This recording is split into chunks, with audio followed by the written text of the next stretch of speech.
اور سنو، آپ روزے سے ہیں اور روزہ بھی رمضان کے مہینے میں رکھ رہے ہیں جو فرض ہے. آپ روزے سے ہیں، آپ کے پڑوس میں ایک آدمی بیمار ہے، ہاسپٹل میں ایڈمٹ ہے،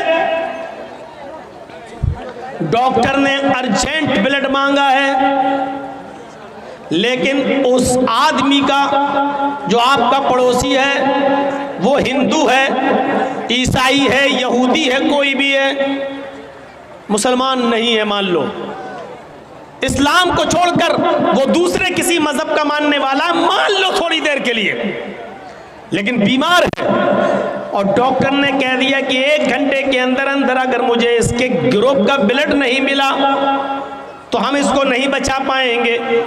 اس کے بیٹوں کا بلڈ گروپ اس کے بلڈ گروپ سے الگ ہے، اس کی بیوی کا بلڈ گروپ الگ ہے، اور لوگوں کا بلڈ گروپ اس کے گروپ سے الگ ہے، لیکن آپ مسلمان ہیں، آپ کا بلڈ گروپ اس کے بلڈ گروپ سے میچ کھا رہا ہے، اور آپ 1 بوتل خون دے سکتے ہیں اور اس کی جان بچ سکتی ہے.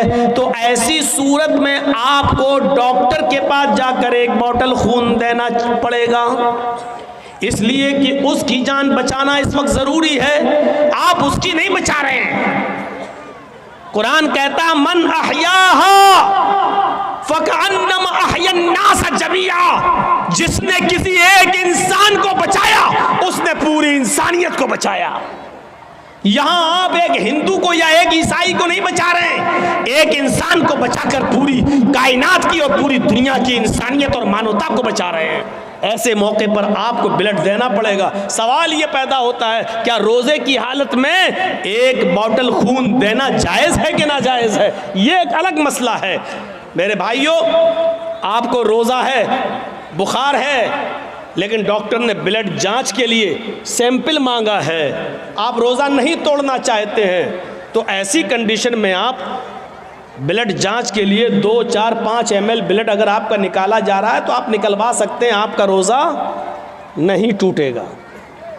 سن لیجئے مسئلہ، اگر 2, 4, 5 ml بلڈ نکلوانے سے آپ کی جانچ کے لیے جانا ہے بلڈ، 2, 4, 5 ml بلڈ نکالنے سے روزہ نہیں ٹوٹے گا، لیکن آپ کو 1 بوتل خون دینا ہے. 1 بوتل خون دینے کے بعد کمزوری آنا ہے. کمزوری جب آتی ہے تو بلڈ نکالنے والے آپ کے ہاتھ میں پہلے ایک بال پکڑا دیتے ہیں تاکہ خون کا سرکولیشن بنا رہے، اور آپ ایسے ایسے بال دباتے رہیں گے اور بلڈ نکلتا رہے گا، اور بلڈ نکالنے کے بعد 1 بوتل خون دینے کے بعد پھر آپ کو 2 بسکٹ، چائے یا کوئی جوس پلایا جاتا ہے. یہ ہر ہاسپٹل کا ایک نیم ہے. لہٰذا ایسی صورت میں آپ روزے سے ہیں تو آپ کا وہ بلڈ لے گا نہیں، وہ آپ کو کہے گا کہ پہلے آپ روزہ توڑیے، کچھ کھائیے، کیونکہ بلڈ نکلنے سے آپ کو اور کمزوری پیدا ہو جائے گی. اسلام یہاں آپ کو اجازت دیتا ہے کہ ایک غیر مسلم کی جان بچانے کے لیے آپ کو اگر روزہ توڑنا پڑ رہا ہے تو روزہ توڑ دیجئے. یہ روزے کی قضا تو بعد میں ہو جائے گی، لیکن اگر یہ مر گیا تو دوبارہ زندہ نہیں ہو پائے گا. اس لیے اس کو بچانا، روزہ رکھنے اس وقت توڑ دینا بہتر ہے، اس کو بچانا زیادہ ضروری ہے. لہٰذا اسلام یہاں آپ کو اجازت دیتا ہے کہ غیر مسلم کی جان بچانے کے لیے روزہ توڑ دو. اس سے بڑا درجہ انسانیت کا اور کیا ہوگا؟ وہ سوچیں جو موب لنچنگ کر کے درختوں سے باندھ کر جے شری رام کے نعرے لگوا کر جو ایک انسان کی جان لے لیتے ہیں، وہ سوچیں کہ وہ کس دھرم کے پاسدار، کس دھرم کی رکشا کر رہے ہیں وہ. اور وہ بھی سوچیں جو بنا کسی غلطی کے کسی کو پکڑ کر اللہ اکبر کا نعرہ لگا کر اس کی گردن کو کاٹ دیتے ہیں اور اڑا دیتے ہیں اور سمجھتے ہیں کہ ہم نے بہت بڑا جہاد کر دیا ہے. وہ سوچیں کہ انسانیت کا احترام تو یہ اسلام نے پیش کیا ہے کہ روزہ توڑ دو لیکن دوسرے کی جان بچا لو. اگر تمہارا بلڈ اس کے بلڈ سے مل رہا ہے تو آپ بلڈ دو اور اس انسان کی جان بچاؤ، اس لیے کہ انسانیت کو آپ بچا رہے ہیں. ایک انسان کو نہیں بلکہ ساری کائنات کے انسان کو آپ بچا رہے ہیں. یہ ہے اسلام کا درس، یہ ہے اسلام کی تعلیم، یہ ہے اسلام کی شکشا، یہ ہے اسلام کا میرے بھائیوں نظریہ اس سے بڑی انسانیت اور کیا ہو سکتی ہے؟ ایک اور چیز پر غور کیجیے آپ. جاؤ بیٹا جاؤ, جلدی جاؤ, آپ کی بیوی انتظار کر رہی ہے گھر پہ. اب پہلے بیٹھ جائیں گے پھر بھاگیں گے. کسی طرح تھوڑا سکون ہوتا ہے. تو یہ ایک اور نظریے سے سوچئے, آپ کوئی میٹھے پانی کا کنواں کھدوا دیں یا خرید کر آپ اس کو وقف کر دیں, اس سے ہندو بھی پانی پیے, مسلمان بھی, جین بھی, سکھ بھی, عیسائی بھی. غور کرو, جو ایک کتے کو پانی پلا دینے کی وجہ سے ایک فاحشہ اور بدچلن عورت جو اپنا جسم بیچتی تھی, جس کے بارے میں حدیث میں فاحشہ کا لفظ موجود ہے, ایک دوسری حدیث میں جس کے لیے زانیہ کا لفظ موجود ہے, یعنی بدچلن عورت جو جسم بیچا کرتی تھی, ایسی عورت اپنے کسٹمر کو ڈھونڈنے کے لیے اور تلاش کرنے کے لیے کہیں جا رہی تھی. راستے میں اس کو ایک پیاسا کتا دکھتا ہے جو زمین پر اپنی زبان رگڑ رہا ہے, یعنی زمین سے پانی کی امید لگا رہا ہے کہ ہمیں زمین سے کوئی پانی مل جائے. اس عورت کو اس کتے پر رحم آ گیا, اس طوائف کو, اس بدچلن عورت کو. ایک حدیث میں آتا ہے کہ اس نے اپنی اوڑھنی, اور دوسری حدیث میں آتا ہے کہ اس نے اپنے پیر کا موزہ اتارا اور اس کو اپنے دوپٹے سے باندھا اور اس کو کنویں میں ڈالا اور اس موزے کو پورا بھگو لیا, تر کر لیا, اور اس کتے کے پاس جا کر اس نے اس موزے کو یا اپنی اوڑھنی کو نچوڑ دیا.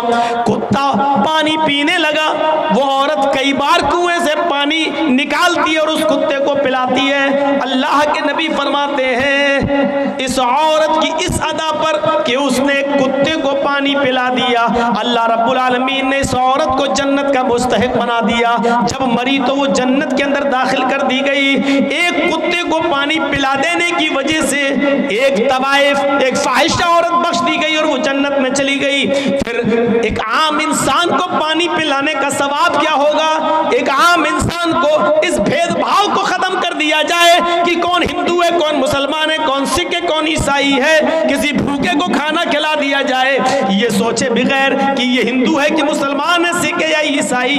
میرے بھائیوں حدیث کی کتابوں میں بھرا پڑا ہے. اللہ کے نبی صلی اللہ علیہ وسلم نے یہ فرمایا کہ جس کا پڑوسی بھوکا سو گیا اور تم کھانا کھا کر سوئے ہو تو تم مومن نہیں, مومن نہیں. پڑوسی کی قید میں ہندو اور مسلمان کی قید نہیں لگائی ہے. آپ کا پڑوس میں جو بھی رہتا ہے چاہے وہ کسی بھی دھرم کا ماننے والا ہے, لیکن آپ پیٹ بھر کر اگر سو گئے کھا کر اور آپ کا پڑوسی بھوکا سو گیا, واللہ لا یؤمن, واللہ لا یؤمن, واللہ لا یؤمن. یہ حدیث کے الفاظ ہیں کہ اللہ کی قسم وہ مومن نہیں, اللہ کی قسم وہ مومن نہیں, اللہ کی قسم وہ مومن نہیں. چاہے اپنے گھر میں اٹھ کر رات کے 3 بجے تہجد کی نماز ہی کیوں نہ پڑھتا ہو, لیکن وہ مومن نہیں. اگر خود اس کا پیٹ بھرا ہے اور اس کا پڑوسی بھوکا سو گیا تو وہ مومن نہیں. ذرا تصور کرو, اسلام کے اندر انسانیت کا یہ مقام ہے, یہ درجہ ہے.